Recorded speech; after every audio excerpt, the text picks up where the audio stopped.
Welcome to my channel where we're talking about spirituality, wealth, and your purpose. And in today's video, we're going to be talking about how I healed my money trauma and how you can heal yours too using just 3 simple steps. So this is really vital if you are a spiritual person and you want to bring your gifts into the world and want to attract money through it.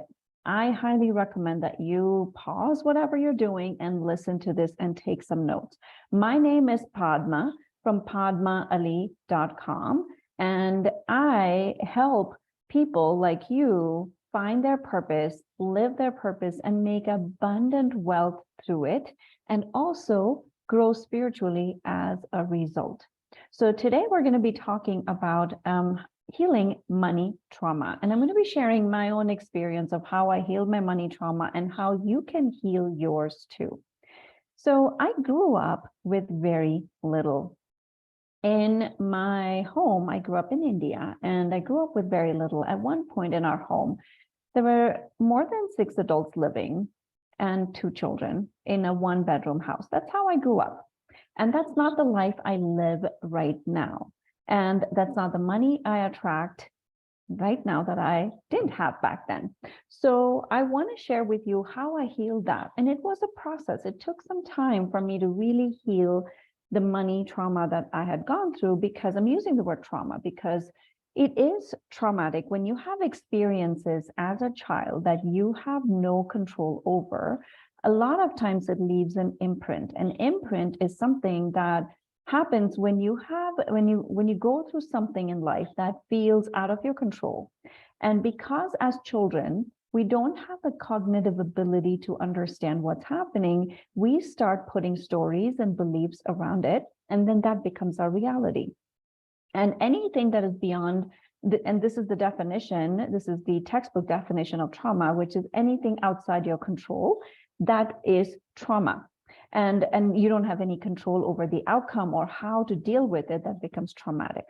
So this is how I grew up. And throughout, even though we had enough to survive, we were not homeless, or we were not like, we did not have food from one day to the next. We always had food. Some part of me was always concerned that we would run out. We would run out of food, that we would run out of money, that we would become homeless, that we would become, it was very, very survival based. And here is the part that I want you all to hear, because especially if you're a spiritualist. Most spiritual seekers who are more evolved generally tend to have experiences that are harder than most other people experience, because the universe is giving you opportunities to grow and evolve quickly. So then you can learn from those experiences and then use that to serve others in the world. That is why you're here. If you are a spiritual seeker, it is important that you do attract wealth so that you can then you can help other people in your life. So with that experience, and I was always concerned about money. It was always in the back of my mind that things would run out. And the way I would find solace is looking at my bank account, and if there was a certain amount that would be enough, then my whole nervous system would relax. Otherwise, I would go into this overdrive in my stress level, and in my nervous system would become completely out of bounds. And this is how I lived for a long time. And when I was, again, like when you're growing up, and this is why I'm sharing all this, because I want you to apply this to your own life. This is less about me than it's about you. So when as a child, the things I was told often became my focal point. And I was told things like, I grew up in India. If you know anything about the Indian culture, obviously it's changed now, but when I was growing up, it was very much more patriarchal. There was always a sense that girls were supposed to just get married and then their husbands would take care of them. So I was like, okay, if I get married and I have a solid, stable married life, somehow my finances would be taken care of unconscious. It was nothing was conscious about this. It was just very unconscious. But there was also this drive in me to do my own thing. It was very independent as well. I never felt like I belonged. So a lot of times this would then hold me back from doing the things that I wanted to do, because I was like, there was this constant conflict between the past, or how I grew up, the beliefs that came with that, and then what my true nature was, which is much more independent and doing my own thing, knowing that there was less fear about survival-based fears that were just not there. So fast forward, then I came to the United States to do my master's. This was like over 25, 26 years ago. I came here to do my master's with nothing. I literally came here with 2 suitcases, and which is often an immigrant story, right? Like 2 suitcases. I had literally, my father was able to help me with a plane ticket and just enough to do 1 semester of schooling, and that was it. I had to fend for myself now, and it brought so much stress. I can't even begin to tell you how worried I would be, and I would go to the grocery store and literally skim through the aisles to buy the things that were cheapest, so that I didn't want to spend.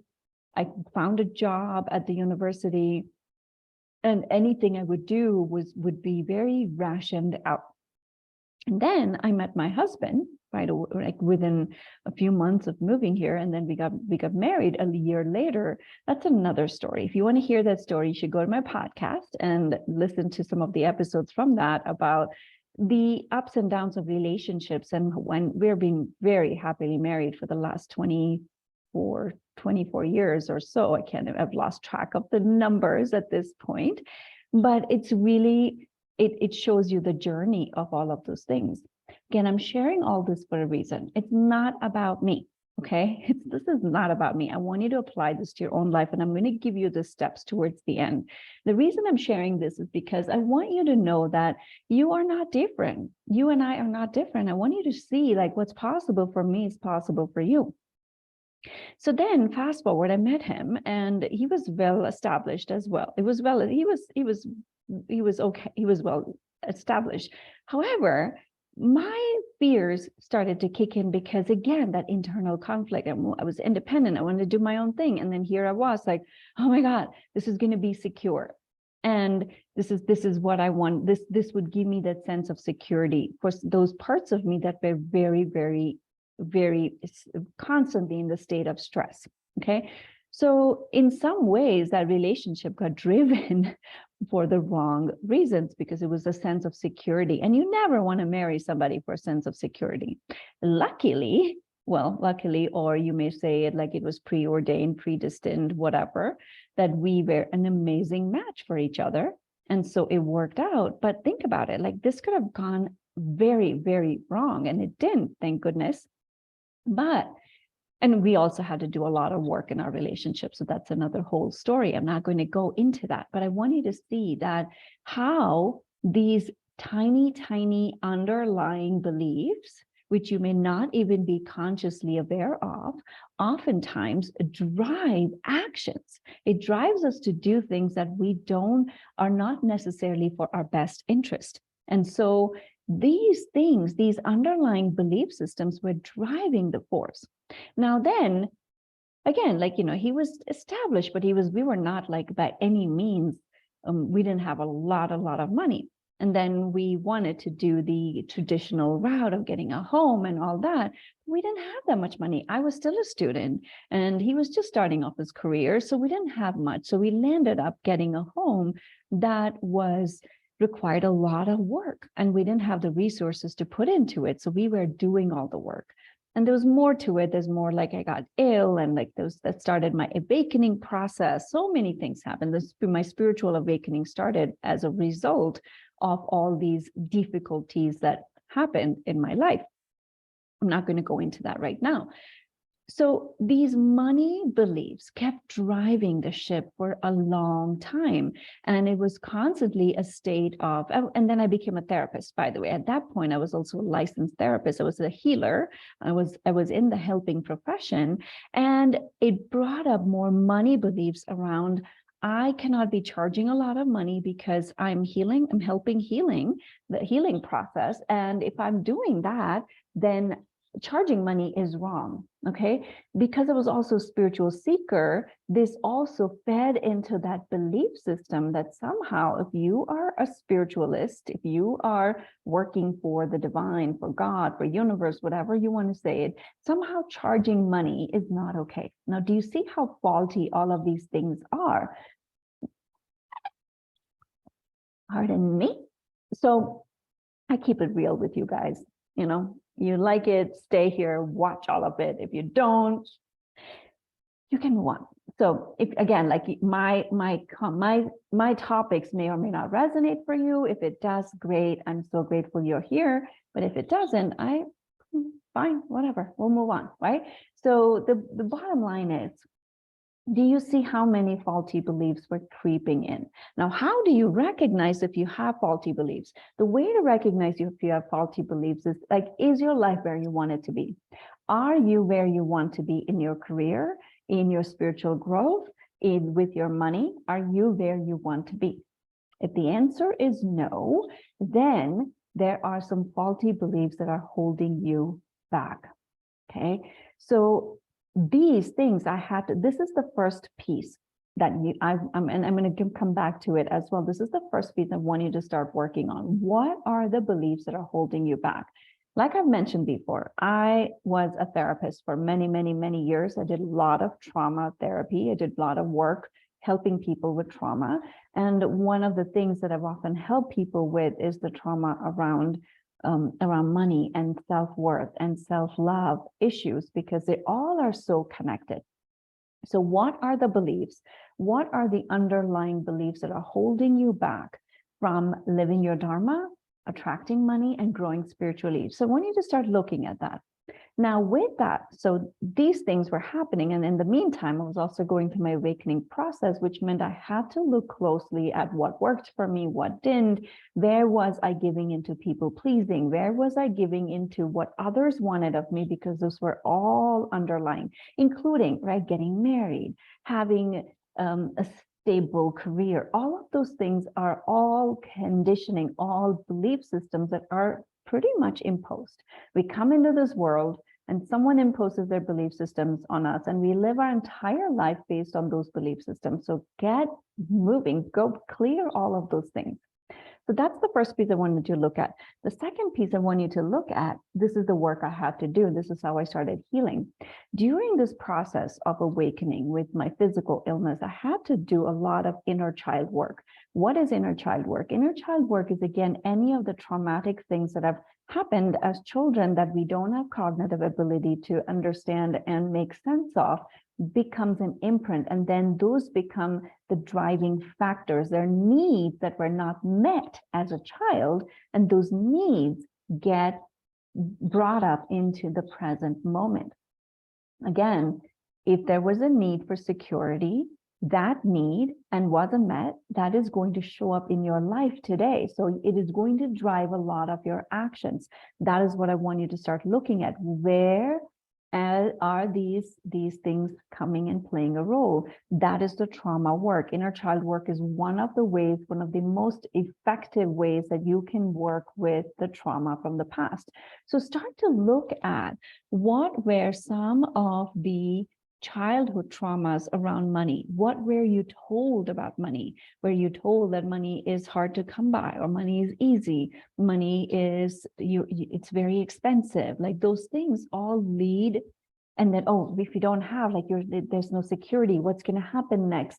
Those things, whether you connect them with money or not, are all playing a subtle role in what you're doing with money today. Do you get worried when you see the bank account go down?